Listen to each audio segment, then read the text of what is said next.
Mayoritas penggemar Manchester United mungkin amat membenci keluarga Glazers. Padahal secara teknis mereka tidak menghancurkan klub ini secara jelas. Bahkan mereka masih menggelontorkan ratusan juta pound setiap tahunnya untuk merekrut pemain-pemain yang dibutuhkan. Namun pertanyaannya, mengapa keluarga Glazers ini dibenci? Ada cerita dari jurnalisnya The Guardian, Jonathan Liu, yang menceritakan ketika pertama kali Joel, Avran, dan Brian Glazers datang pertama kali ke Megastore United. Mereka disambut para supporter yang marah, bahkan meneriakan, "Die, Glazers, die!" Di dalam Megastore, ketiga orang ini tampak tidak peduli, dan mereka melakukan hal yang seperti biasa mereka lakukan, yakni belanja merchandise Manchester United. Mereka berbelanja lalu pulang, karena mereka memang dijaga oleh sekelompok aparat. Lagi pula, mereka ke Megastore itu ya hak mereka, karena secara teknis itu adalah milik mereka sebagai pemilik Manchester United. Supporter United ini tahu bahaya laten dari kehadirannya keluarga Glazers. Mereka pun menaruh harapan pada sejumlah pihak, termasuk pada sang legenda, Sir Bobby Charlton. Namun, Sir Bobby melakukan hal lain.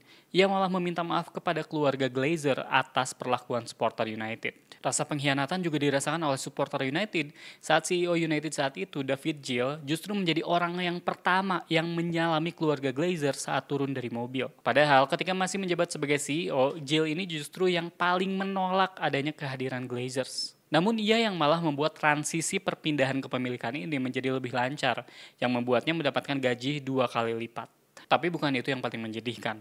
Yang paling menyedihkan adalah ketika Sir Alex Ferguson justru menyerang supporter yang menentang kehadiran keluarga Glazers. Supporter berharap pada Fergie untuk ikut menentang Glazers, namun justru Fergie malah mendukung keluarga Glazers. Kepada supporter yang tidak puas saat perjalanan ke Budapest, Fergie malah bilang, "Pergilah dan dukunglah Chelsea."